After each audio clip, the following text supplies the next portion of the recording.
ನಮಸ್ಕಾರ. ಸುದ್ದಿ ಸಾರಾಂಶಕ್ಕೆ ಸ್ವಾಗತ. ಪ್ರಧಾನಿ ನರೇಂದ್ರ ಮೋದಿ ನೇತೃತ್ವದ ಕೇಂದ್ರ ಸರ್ಕಾರ ಭಾರತೀಯ ಸೇನಾಪಡೆಗೆ ಸಂಪೂರ್ಣ ಸ್ವಾತಂತ್ರ್ಯ ನೀಡಿದ ಬೆನ್ನಲ್ಲೇ ಪಾಕಿಸ್ತಾನಕ್ಕೆ ಆತಂಕ ಶುರುವಾಗಿದೆ. ಸಾವಿರ ಸಂಖ್ಯೆಯಲ್ಲಿ ಪಾಕಿಸ್ತಾನ ಸೇನಾ ಸಿಬ್ಬಂದಿ ರಾಜೀನಾಮೆ ನೀಡಿದ ಘಟನೆ ಒಂದೆಡೆಯಾದರೆ, ಇನ್ನೊಂದೆಡೆ ಪಾಕಿಸ್ತಾನ ಪ್ರಧಾನಿ ಶಹಬಾಜ್ ಶರೀಫ್ಗೆ ಅನಾರೋಗ್ಯ ಉಂಟಾಗಿ ಆಸ್ಪತ್ರೆಗೆ ದಾಖಲಾಗಿದ್ದಾರೆ.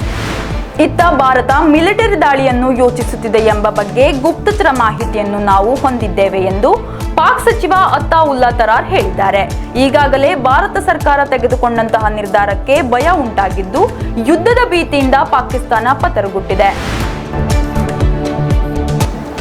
ಪಹಲ್ಗಾಮ್ನಲ್ಲಿ ಉಗ್ರ ದಾಳಿಯ ಬಳಿಕ ಭಾರತ ಯಾವ ಕ್ಷಣದಲ್ಲಾದರೂ ಪಾಕಿಸ್ತಾನದ ಮೇಲೆ ದಾಳಿ ಮಾಡಬಹುದು ಎನ್ನುವ ವಾತಾವರಣ ಸೃಷ್ಟಿಯಾಗಿದೆ. ಈ ಸನ್ನಿವೇಶದಲ್ಲಿ ಟರ್ಕಿ ದೇಶ ಪಾಕಿಸ್ತಾನದ ಬೆಂಬಲಕ್ಕೆ ಬಂದಿದೆ ಎನ್ನಲಾಗುತ್ತಿರುವ ವಿಡಿಯೋ ಹಾಗೂ ಫೋಟೋಗಳು ವೈರಲ್ ಆಗಿದ್ದು, ತೀವ್ರ ಒತ್ತಡದ ನಂತರ ಇದೀಗ ಟರ್ಕಿ ಯೂ-ಟರ್ನ್ ಹೊಡೆದಿದೆ.